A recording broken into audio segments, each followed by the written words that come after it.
இன்ஸ்டாகிராம்ல ப்ரொஃபைல் பேஜ்ல பாத்தீங்கன்னா ப்ரொஃபஷனல் டேஷ்போர்ட் அப்படின்றது ஷோ ஆகும். இந்த மாதிரி ஷோ ஆகிற ப்ரொஃபஷனல் டேஷ்போர்டை எப்படி ரிமூவ் பண்றது அப்படிங்கறதான் டீடைலா இந்த வீடியோல பார்க்க போறோம். வீடியோக்குள்ள போலாம்.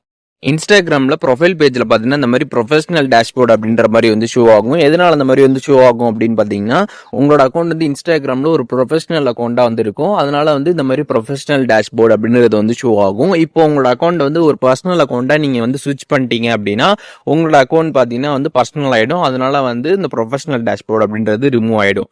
இப்போ இதை எப்படி நம்ம ரிமூவ் பண்றது அப்படிங்கறத பார்க்கலாம். இப்போ உங்களோட இன்ஸ்டாகிராம்ல இருக்கக்கூடிய ப்ரொஃபைல் பேஜ் போயிட்டீங்க. போயிட்டு சைட்ல 3 லைன்ஸ் பட்டன் இருக்கும். அதை கிளிக் பண்ணீங்க அப்படின்னா செட்டிங்ஸ் பேஜ் வந்துரும். செட்டிங்ஸ் பேஜ்ல கீழே ஸ்க்ரால் பண்ணீங்க அப்படின்னா அக்கௌண்ட் டைப்ஸ் அண்ட் டூல்ஸ் அப்படின்ற ஆப்ஷன் இருக்கும். அதை கிளிக் பண்ணிட்டு அதுல அக்கௌண்ட் டைப் பாத்தீங்கன்னா ப்ரொஃபஷனல் இருக்கும். அதை கிளிக் பண்ணி அதுல சுவிட்ச் அக்கௌண்ட் டைப் அப்படின்ற மாதிரி ப்ளூ கலர்ல கொடுத்துருப்பாங்க. அதை கிளிக் பண்ணிட்டு கீழே சுவிட்ச் டு பர்சனல் அக்கௌண்ட் கொடுத்துருங்க. அதை கொடுத்ததுக்கு அப்புறம் திருப்பி சுவிட்ச் டு பர்சனல் அக்கௌண்ட் கேட்கும்.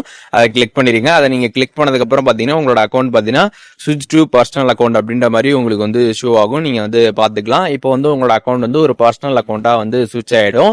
சுவிட்ச் ஆனதுக்கு அப்புறம் நீங்க உங்களோட ப்ரொஃபைல் பேஜ்ல போய் இப்போ செக் பண்ணீங்க அப்படின்னா உங்களோட அந்த ப்ரொஃபஷனல் டேஷ்போர்ட் அப்படின்றது பாத்தீங்கன்னா இருக்காது. அது ரிமூவ் ஆயிடும். ஏன் அப்படின்னு பாத்தீங்கன்னா உங்களோட அக்கௌண்ட் இப்போ ப்ரொஃபஷனல் இருந்து பர்சனல் ஆயிடுச்சு. அதனால அந்த டேஷ்போர்டும் உங்களுக்கு ரிமூவ் ஆயிடும். ஸோ இப்போ இந்த வீடியோ மூலியமாக ப்ரொஃபஷனல் டேஷ்போர்டை எப்படி இன்ஸ்டாகிராம்ல இருந்து ரிமூவ் பண்றது அப்படிங்கிற டீடைல்ஸ் தெரிஞ்சிருப்பீங்க. இதுல எதுவும் டவுட் இருந்துச்சுன்னா கண்டிப்பா கமெண்ட்ஸ்ல மென்ஷன் பண்ணுங்க. நான் எல்லாருக்குமே ரிப்ளை பண்றேன்.